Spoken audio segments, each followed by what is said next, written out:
Now that we have seen the worst of the COVID-19, I can tell you that there were moments during those times when I was distraught. There were moments when I was in despair about the apparent inadequacy of our health facilities. And there were moments when I wondered if the dire predictions made about dead bodies on our streets would truly happen. But I knew that I owed it to all of us that as your president, I had to hold my nerve, show leadership, and take us out of the crisis. With your help and support, and the great mercies of the Almighty, we can say that we emerged from the ravages of the pandemic with one of the lowest mortality rates globally. In fact, Ghana's handling of the pandemic won universal acclaim. We could all see in real time the devastation that was being wreaked on economies during the pandemic. But I doubt that anyone imagined the extent of the damage. Our economy here in Ghana, like many, many others around the globe, was thrown into turmoil.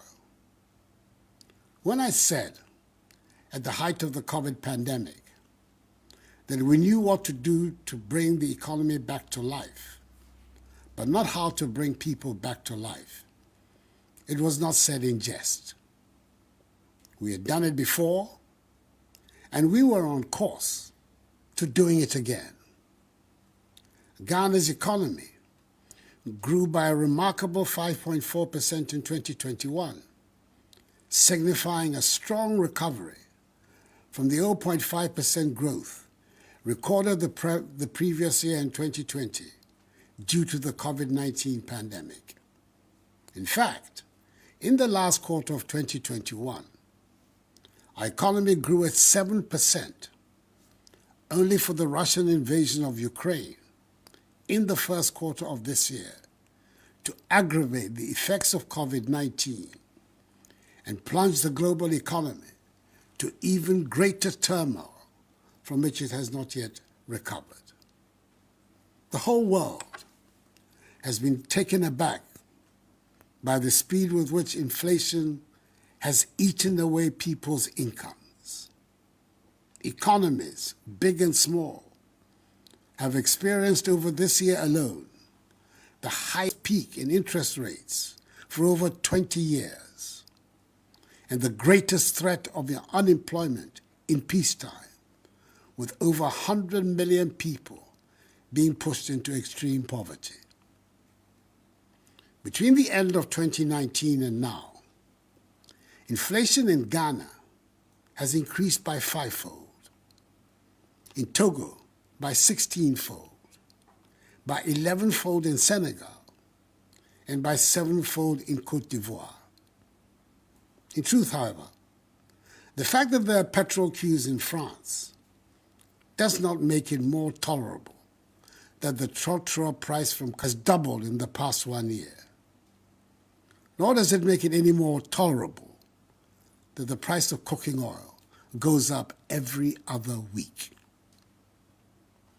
It is important to state mentioning the increases in prices worldwide is not meant to belittle the scope of suffering here, but simply to help us put things into some perspective and hopefully learn some useful lessons about how other people are coping.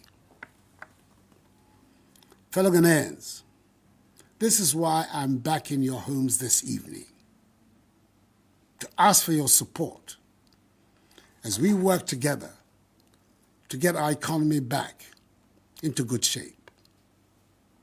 In April, after the cabinet retreat of the first quarter, in recognizing the deteriorating macroeconomy, my government announced a 30% cut in budgeted discretionary expenditures and a 30% cut in salaries of the President, Vice President, ministers, deputy ministers, MMDCs, and political office holders, amongst other measures.